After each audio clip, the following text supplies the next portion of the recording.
some couple of notes on Professor Tehrani.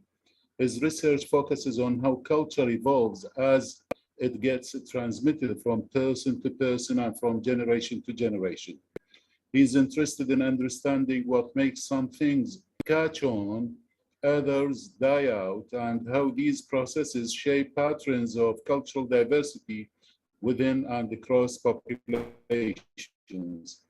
He was trained in social anthropology at the London School of Economics and gained a master's degree in human evolution and behavior at University College London. He remained at University College London to study for a PhD in anthropology.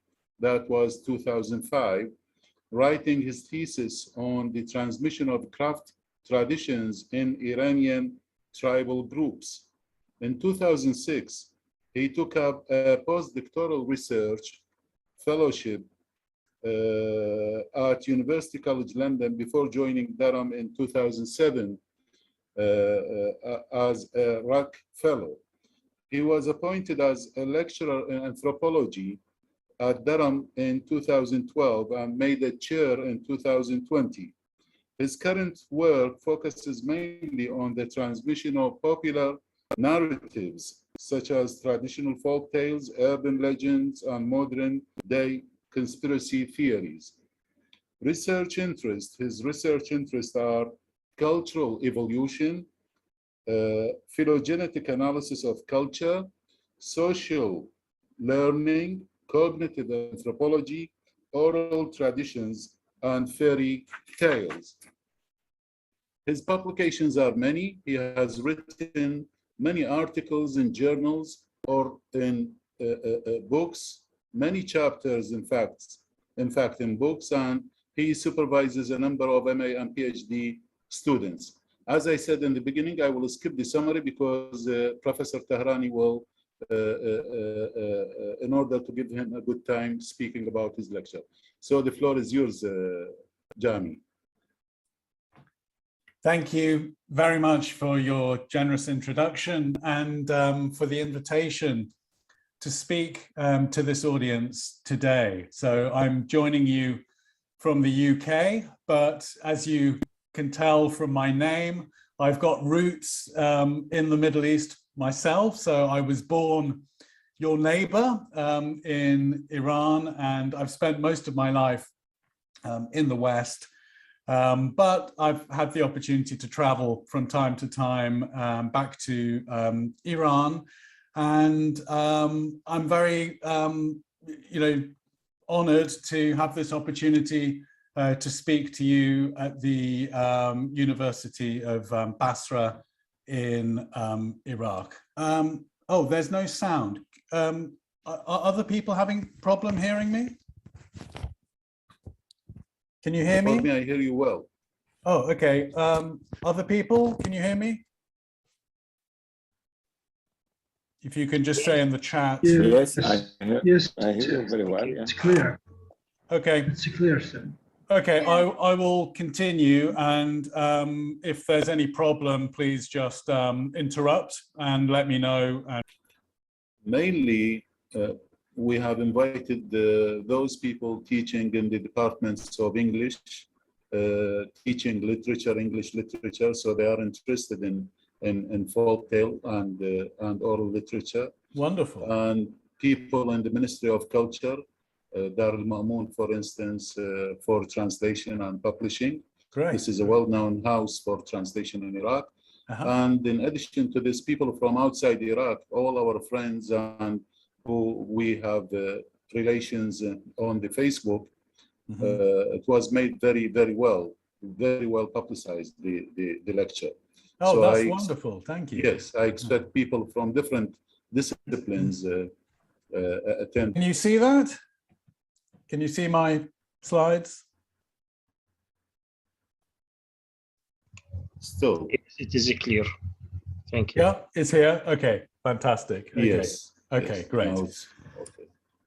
Okay, so let me make a start talking about descent with imagination, the evolution of oral traditions. And I'm going to give an overview of some of my research over the last 7 or 8 years or so. And there's quite a lot in here, so we'll just take as much as we can. And I'll really look forward to hearing any questions you might have afterwards so that we can open up the floor for some discussion. Okay. Travel to our childhood times, hearing the stories about the wolf. Yeah. As I see Professor Majid Al-Kaabi raising his hand. Yes, Dr. Majid. First of all, I would like to thank Prof. Jami for this valuable lecture and for his great efforts to introduce this interesting information. Jami, what you have showed or presented tonight belongs or relates to field of mimics or meme theory. Yes. Yeah. Am I right? Yes, absolutely. That's absolutely 100% correct. Yes, thank you. My question is, how far do you agree with what Richard? I'm very sorry, I lost you there. I didn't hear the end of your question, but I think you were asking me how much do I agree with Richard Dawkins about memes. So I can answer that. So I think that it's a very clever idea. You know, the idea, and you're absolutely right that there is certainly a debt that my work owes to Richard Dawkins, the idea that, you know, you have some sort of cultural units that are similar to genes. I don't take the metaphor as seriously as Dawkins does, because I think that his main argument really is that memes like genes are selfish, that in other words, humans are really just kind of containers or vehicles that serve the purpose of enabling genes to reproduce themselves. And the same thing, he makes the same argument with memes as well, that, you know, that really we don't have agency. We're just kind of almost like blindly, you know, reproducing these cultural units of inheritance. I don't think that. I think that, you know, that I believe that, you know, we do have agency, that actually, you know, in very important ways, it's humans that select which memes get passed on to future generations. So, so no, I don't accept the full extent of his arguments, even though I think that the fundamental idea that culture, you know, is an evolutionary process in a broad sense, yes, I accept that, but not some of the specifics of his argument. Thank you so much. You're welcome. Okay. Thank you for the question. As I see, Dr. Adil Al-Family, an ex-professor at the University of Basrah, is raising his hand. Yes, Dr. Adil, go ahead. Okay, thanks a lot. Do you hear me, Dr. Kaba? I can hear you fine, yes. Yes. Okay, Yes. thanks a lot for Professor Tehrani for his nice presentation of his topic. I think this is a very important topic that we are in need for. However, I'm going to raise some ideas concerning the use of memes by Hawkins, and I would like to know that Professor Tehrani's idea about the analogy between organisms and artifacts, and we know that stories are artifacts; they are not organisms. Yeah. Really, the analogy, I question the analogy between organisms and artifacts, simply because there is the problem of function ascriptions. we cannot say that these stories or the germs of stories can be transferred just like that. As Professor Dawkins says in his book, The Selfish Gene in 1976, I think. Yeah, you're right.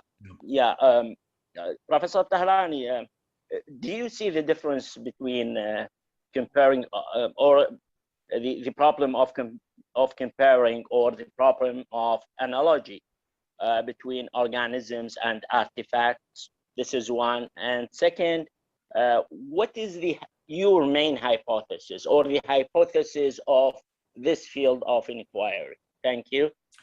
Certainly, thank you for the questions, yeah, I mean, I think excellent probing questions that get to the heart of the matter, really, because of course, on one level, the studies that I've presented do depend on that analogy between organisms and cultural artifacts, maybe it's misleading to use some of the words that I use, like mutation, because I think that probably one of the biggest differences between between genetic evolution and cultural evolution is the role of consciousness, of the extent to which variation is consciously produced rather than the product of random mutation. So when we're looking at genes, those DNA sequences that I was showing, I mean, those don't change, in a directed way. Those are, normally those are just, kind of random mutations that then get inherited. Whereas, of course, with something like stories, a lot of the changes that we see in story, the mutations in stories aren't random. They're often actually deliberate. The storytellers are modifying the stories very consciously and adapting them, trying to make them more relevant. I mean, this is a very important process in the adaptation of stories as they spread from culture to culture, that, you take a story and then a skilled storyteller will find a way to update the story. And this is not a process of random mutations. Now, from the point of view of the methods that I use, that difference actually doesn't matter, because the methods are agnostic about whether variation is produced through conscious means or through random means. All that really matters is that a change is produced, and that change can be inherited, because really all those fancy trees, they're really just showing clusters of taxa, of entities, in this case stories, that share changes in common with each other, and they're just mapping those changes in a kind of hierarchical branching diagram, and they don't depend on the kind of analogy between culture and genes being an exact one. They don't depend on the mechanisms of cultural transmission being identical to genetic transmission, and I believe there are some very fundamental differences. Having said that, I also think that there is a role for random mutation in culture as well. We often find it with, things like songs, you get these sort of errors in folk songs that get passed on from generation to generation that have no, so I don't know if is the song, Old MacDonald Had a Farm, is that a song that this audience is familiar with? It's a kind of very kind of famous, kids song here, which I can't sing, so I won't sing it all. But part of the song goes, Old MacDonald had a farm, E-I-E-I-O, and nobody knows what this E-I-E-I-O means. It's meaningless. It doesn't have, it's not English. But it turns out that this is because the modern day version of Old MacDonald's Farm comes from a version of the song that was sung by American servicemen, American military personnel in the First World War, who talked about Old MacDonald had a farm in Ohio, Ohio, Ohio, a state of the United States. But it's actually very difficult to sing Ohio, Ohio, Ohio. It's easier to just say E-I-E-I-O, and that just little mutation that, happened probably not consciously, but just through a kind of accumulation of error, is an example of how the song changed. Now, nobody, as far as I'm aware, has done a systematic study of how often stories or other artifacts change through the result of these random processes. And I think that that would be really fascinating to know, how much is to do with conscious or guided variation and how much is to do with kind of random drift, random mutation. But either way, it actually doesn't impact on the validity of the results that I presented today. Thank you, Professor. Okay. Thank you. Now it's time for ladies. Manar Thaer, introduce yourself and your institution. Manar.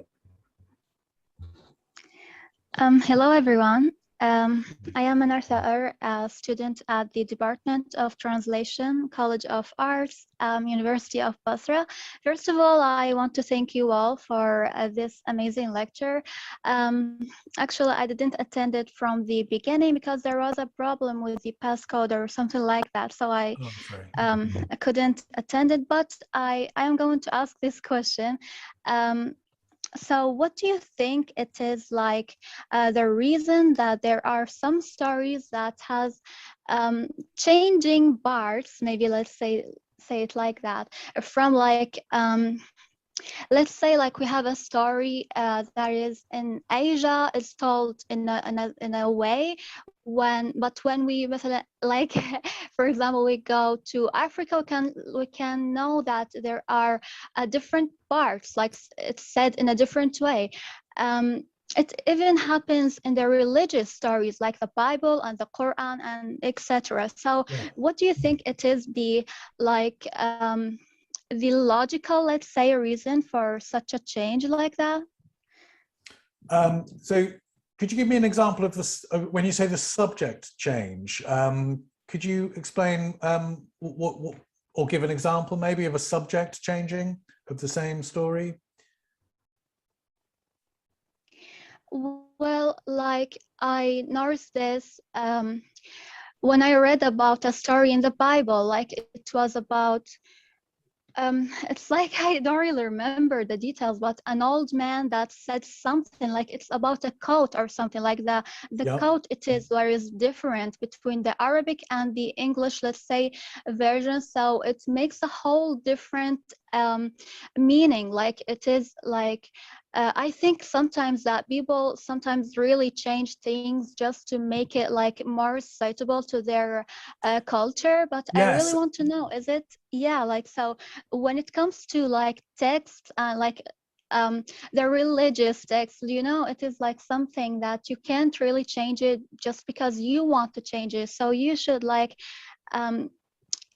think even more seriously about this change. So I just want to know, is it like a simple story that we can change the way we want, or it is like there is like more serious reasons for people to change such text and codes and these important things, really? Yes, I understand that. Thank you for the question. So maybe one of the reasons why I'm drawn to folk tales is that people do have a lot of freedom to innovate and to change folktales and to be creative about how they tell a folktale. And there are other kinds of stories, obviously particularly religious stories, where the degrees of freedom are much less because those stories have either a sacred value, so you can't just kind of change like a story like, the creation or something like that because you like some idea.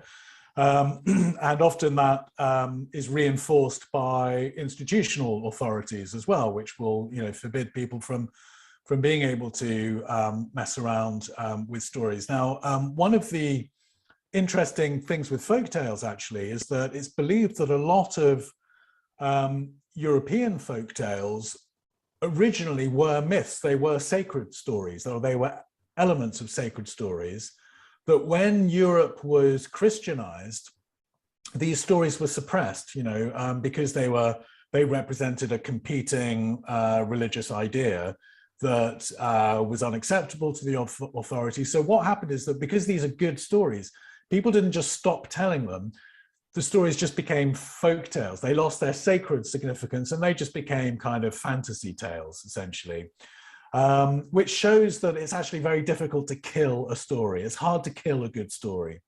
And there are lots of stories that have survived despite people trying to kill them off. And then sometimes, those stories can become even like the focus point of, resistance and to repressive, kind of authorities and so on. But what we find with things like folktales is that they don't change. Not every aspect of a folktale will change. So if we take something like the Little Red Riding Hood, the different versions of Little Red Riding Hood that I was talking about that maybe you weren't there because it was the beginning of the talk, so you might have missed that. There are some features of the story that have clearly changed, like, for example, the predator. Is it going to be a wolf? Is it a tiger? Some other kind of animal? And there are other aspects of the story that stay, the same, the kind of, fundamental structural relationships between the characters, the idea that you trust somebody as a, close member of your family, but they aren't who they say they are.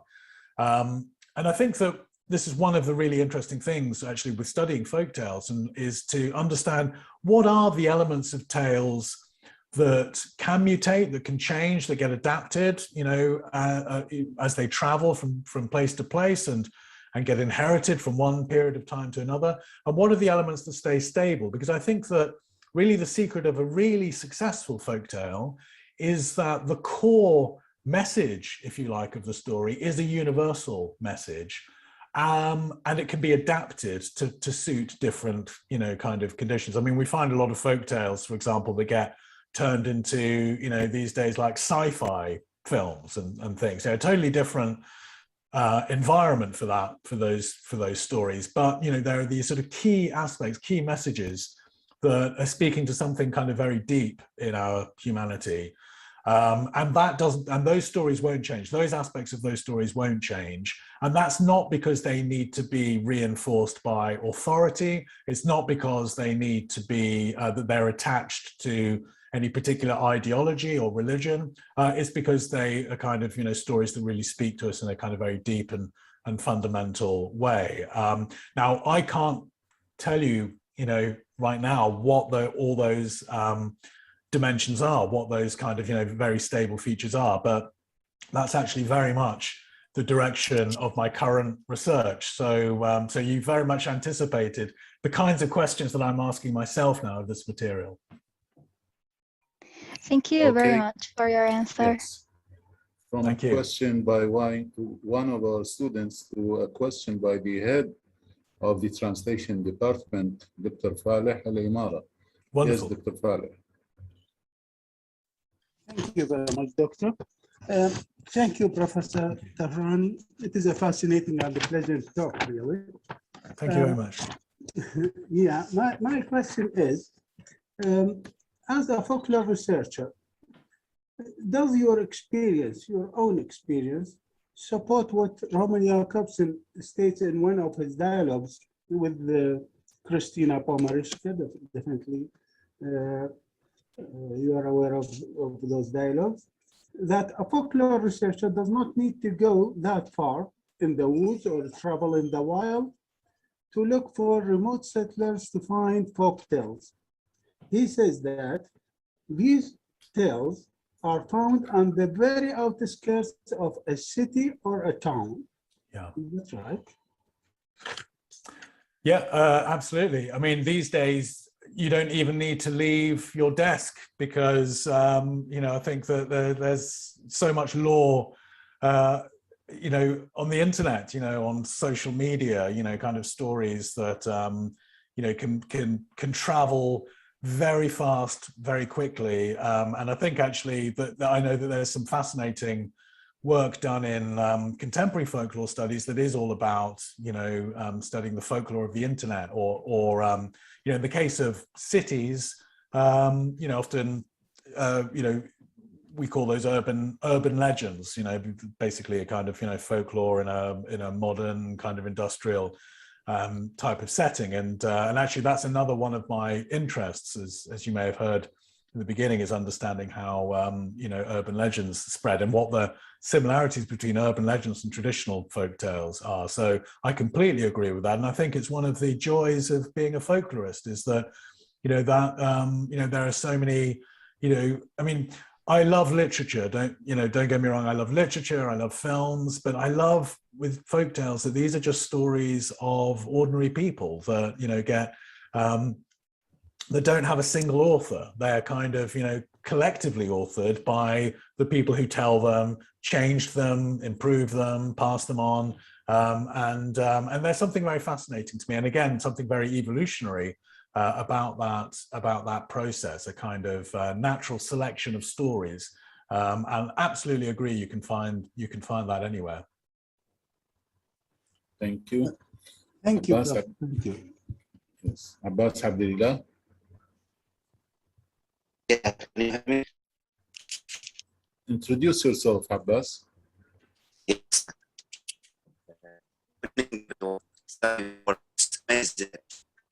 But I'm sorry, I can't.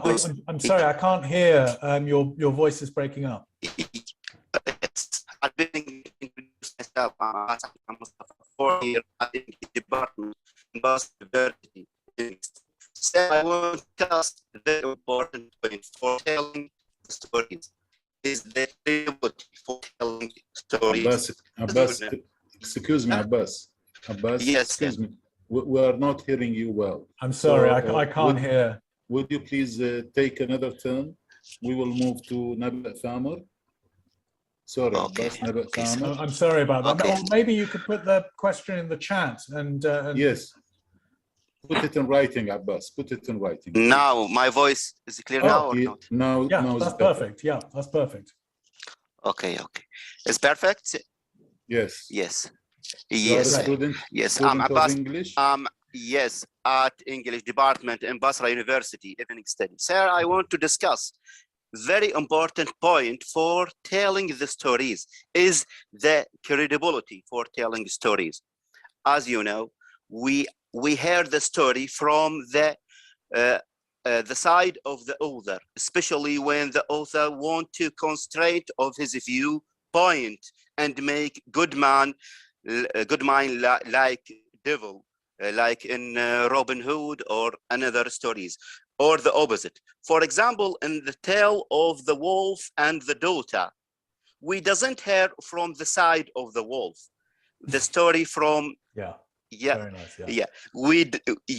yes. I want to discuss this point, credibility. It's very, very, very important when we hear the story from the wolf side. We know it is very, very different, very, very different stories. For that, the credibility is very important for sharing or spreading the stories in our world, sir. Thank you, sir.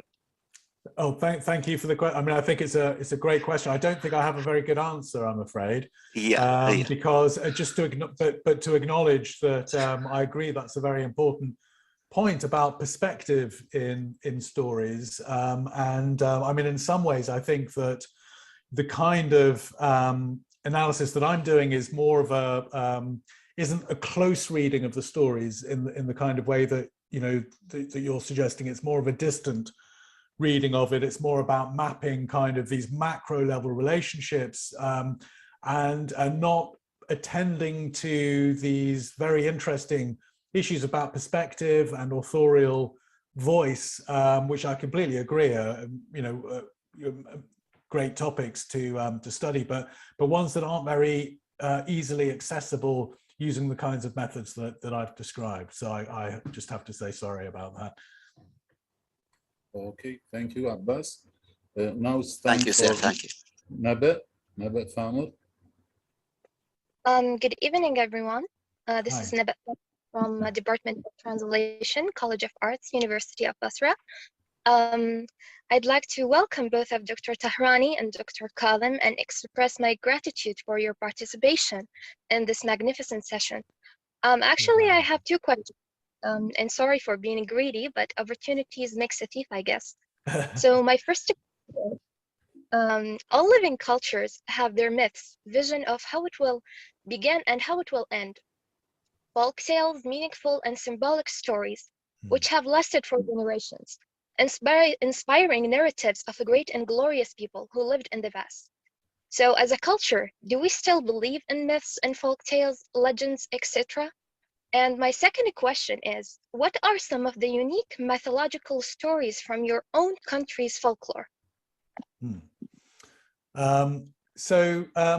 Do we still believe in myths? I mean, I think yes, we definitely do. I think that the humans are we're by nature storytellers, but also that's how we grasp meaning and the meaning of existence, meaning of the world that we live in, the meaning of the relationships that we have. Everything I think we tell through stories. We narrate our own lives to ourselves, our own kind of biographies. We're all like heroes. I think the way we think about our lives on some level is like a heroic adventure. we're the hero, and even murderers think of themselves in that kind of way, right? That we're addicted to stories. We naturally tell ourselves story, and we frame everything and give meaning through story. So yes, I think absolutely.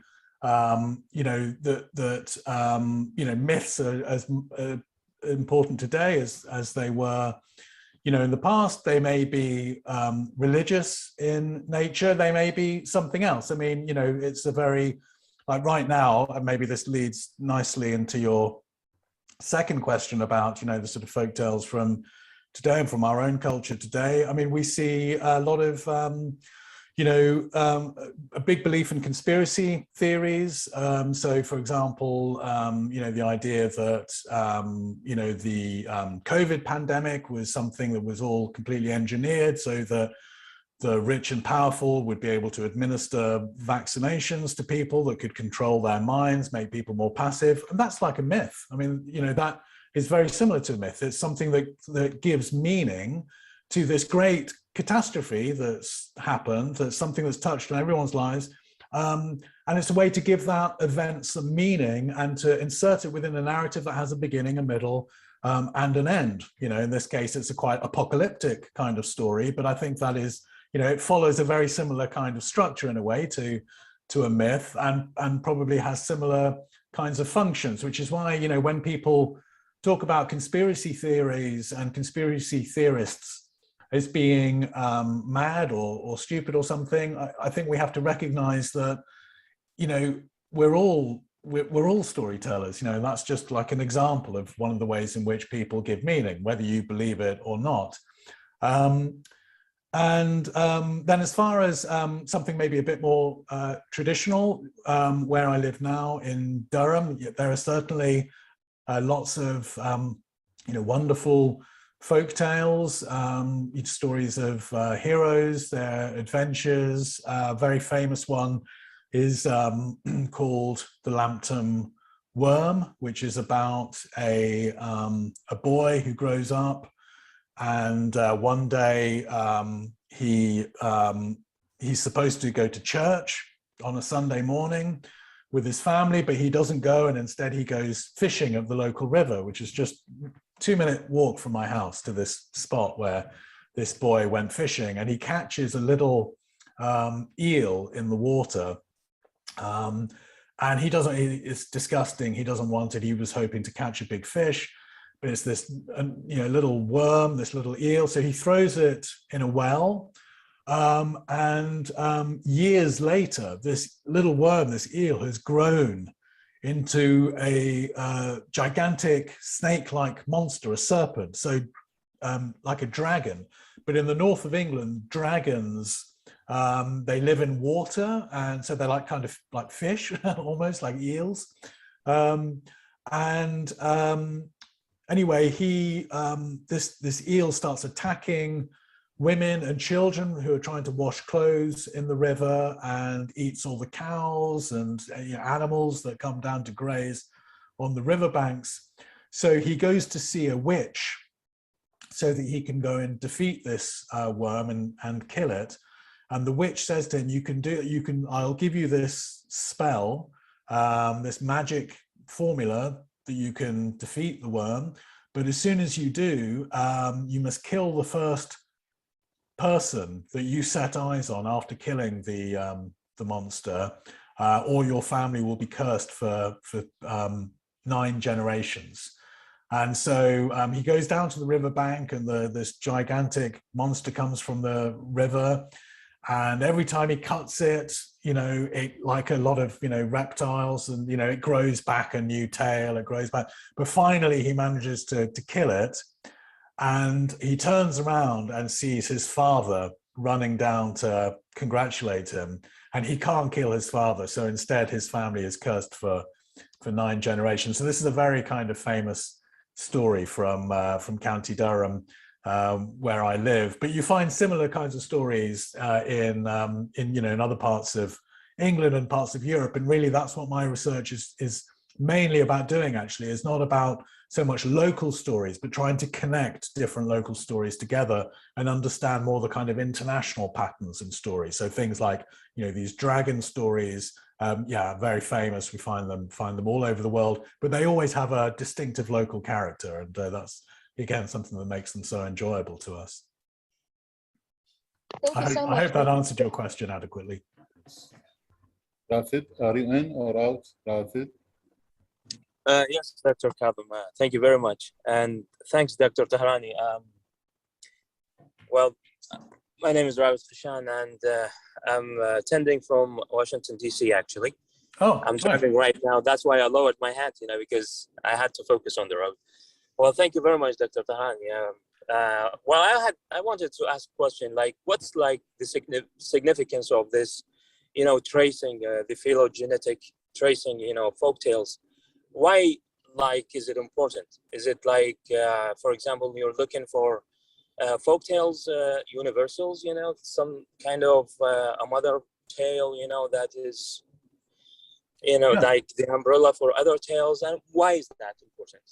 Well, I mean, I suppose in a way I give a similar answer to my last answer, which is that it's about kind of connecting different traditions around the world. So with folklore, we often think of folk tales as being associated with, specific kind of locations, specific regions. But then, I mean, you mentioned narrative universals, and I think the way that people often talk about narrative universals is that, that there are these sort of somehow like subconscious archetypes that everybody has, that we all spontaneously produce the same kinds of stories. But actually, I mean, I think there may be something more interesting than that going on, which is that folktales reflect human history. They are a kind of product of human history. They reflect, ancient population migrations and exchanges, and kind of, in a way, like folktales are globalized culture, and they've been globalized for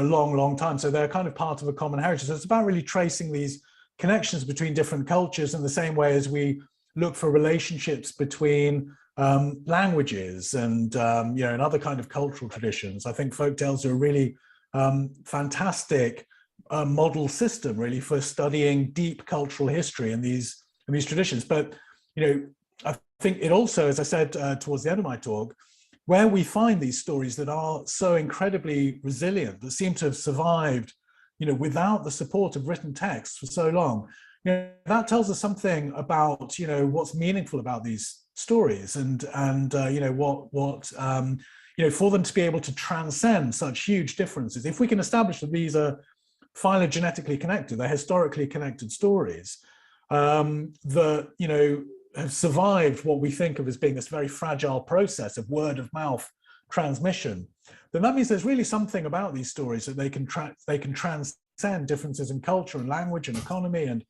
all that. So I'm an anthropologist, and obviously that's my interest, is kind of understanding and characterizing human diversity and human universals. And I think this is where like folktales are such a great kind of system, because stories are the stories we tell really reflect not just our experiences, but also, our kind of inner lives, our fantasies, our fears, and so on. So that's what I would like to ultimately read from these stories. But the first, and I guess what I presented today, was really more about just trying to establish the depth of those roots, the depth of those connections, and to understand exactly what those connections were based on in historical terms, and especially in linking them to population histories. Well, thank you, Okay. Dr. That's really it's very interesting, actually. The question that came to my mind, this question about the narrative universals is, is similar, in some kind of, to Chomsky's, to the Chomskyan search, for the ideal universals, and that's great. Other things, yes, right. That's I'd never thought of it in that way, but you're absolutely right. That's a really nice way to think about it. I might have to borrow that idea, if you don't mind, next time I give a talk. No, actually, that's and the story about the blacksmith actually is really very interesting, because it also resonates with that of Faust. Totally. He had all the deal, to get something, but eventually he wasn't smart enough as the blacksmith, actually, so he got dragged by the demons. The thing is, this master narrative of the romantic hero, someone who is aspiring for something, and tries to break all, or go against normal social rules, and then eventually revolt against his own creator. Started with the devil. And the story, revolting against God, Allah, which is available in all traditions. And from that, till day, and we can find on Netflix, for example, applications of this, on Penny Dreadful, which is the British. I haven't seen it. I've heard of it. Series. Okay. Thank you very much, Dr. Tehrani. Really, thank you. That's fascinating. Thank you very much. We have Professor Hana Ghani, who has been waiting for long. Thank you for waiting. Yes, Professor Hana, are you there? Good evening, everyone. And good evening. Thank you, Dr. Tehrani, and thank you, Dr. Ali, for this very illuminating and informative lecture. Indeed, I'm interested in folk tales and folklore, and I had so far translated two articles to folklore journal. Here we have it in Iraq, because somehow it is rather neglected, this as let's say as writing or as text. The first one is the folk tales of Iraq and the literary traditions of ancient Mesopotamia. And the second I had translated for the magazine or for the journal is the Futa and the Clay, folklore and gender socialization. In fact, this field is very, very rich and very various and very interesting for me, at least. My question is, if you are, Mr. Tehrani, if you are interested in, to what extent can a translation of folk tales, I'm asking this because I'm a teaching staff in the translation department, College of Arts and Muslim University. To what extent the translation of folk tales from different, for example, cultures, societies, can be beneficial to humanity? For example, can support the communication between them, understanding of each other, let's say, can help in what we call the cultural dialogue and enriching the cultural dialogue among societies. Do you believe that the translation of folk tales and everything that is related to folklore, let's say, is useful to humanity, and are you interested in this field or not? Thank you very much.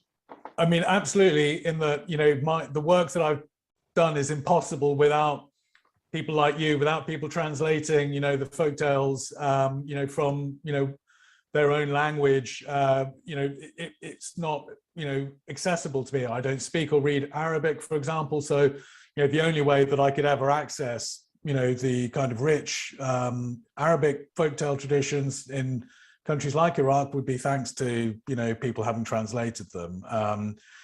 Now, that's just for my work, but I think there are more interesting, you know, ways to apply that, you know, and I think you touched on them there, that, you know, in terms of cultural communication.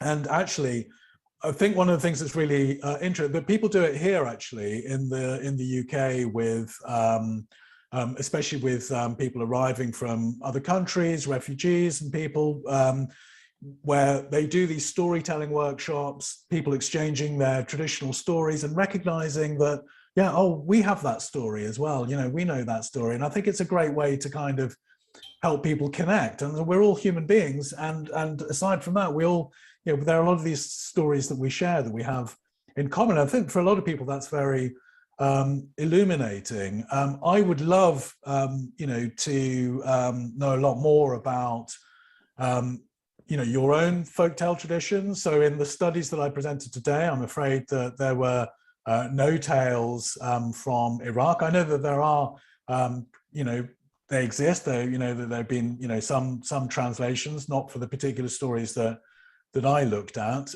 But given that so much of what I'm interested in, you know, with the, you know, Indo-European folktales and so on, you know, understanding how those relate not just to within the Indo-European language family, but also with neighboring language families, you know, people, you know, the Arabs, of course, like an obvious kind of example. What were the interactions between, you know, Arabic traditions and, you know, Iranian traditions and Indian traditions? We know that there's been a lot of cultural exchanges that have happened. I don't know what the exchanges of folktales have been. So, you know, there's potentially a really rich source of data out there. And also I think that, you know, one of the big problems in folktale studies and in folklore is the fact that our record is so biased towards Western Europe. So when we look at, so at the moment I'm doing a similar study to the Little Red Riding Hood one with Cinderella, and there are thousands and thousands of versions of Cinderella. But when you plot them on a map to look at where have all these different versions been recorded, thousands of them in Western Europe, and then you go further outside of Western Europe, you know, that, you know, there's just no data because it's not available to us in, you know, to researchers based in Western countries. And folklore has been hugely biased really by collecting European traditions. So we need to have a lot more effort to collect the folklore traditions of other places in the world. Now, you know, maybe there's something we could even work on, you know, together at some point, because I would certainly love to have more access to non-European material, which I just don't have at the moment. Thank you very much. I'll contact you later on. Okay. So feel free to email me, and you know, and Kadim has got my email address, and you know, Sure. yeah, love to hear from you. I do, definitely. Right. I do. Thank you. Right. Dr. Samer, do you have any question? Dr. Samer? Oh, okay. If not, we come to the end of our lecture. No, Doctor, thank you very much. Yes, you have a question? No, Doctor, thank you very much. Okay. I would like to thank Professor Jami Tehrani for making this evening a wonderful evening and an enjoyable one. And on behalf of him, I would like to wish you all sweet folk tales. Thank you very much for attending the lecture. And it was, the whole room was full, in fact, most of the time. Thank you very much. Thank you, Jami. Thank you for inviting me. And yeah, good night, everybody. Bye-bye.